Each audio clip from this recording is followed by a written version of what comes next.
Boys and girls, I am so sorry. I finished my certificates assembly and realised I've made a marvellous mistake because I'd forgotten birthday. So I'm so sorry. We'll quickly just finish this last slide and put it out separately. I think it's definitely Friday today. I think my brain is a little bit tired. Definitely one for my marvellous mistakes boards. I'm hoping that you can all see that.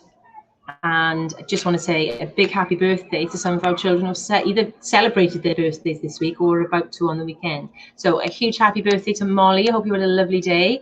And also to Jaden B, Alfie S, for your birthdays this week. Hope you had a lovely day. And a big happy birthday for Bear for tomorrow, I believe, Bear. Yes, so a huge happy birthday. Have a lovely day. And also a big happy birthday to Mrs. Wilson for your birthday on Sunday. So have a lovely birthday, everybody. I'm so sorry I forgot that at the end then. Have a great day, and I hope you had a great day, and have a lovely birthday if you haven't had it already. Take care, everyone. Bye.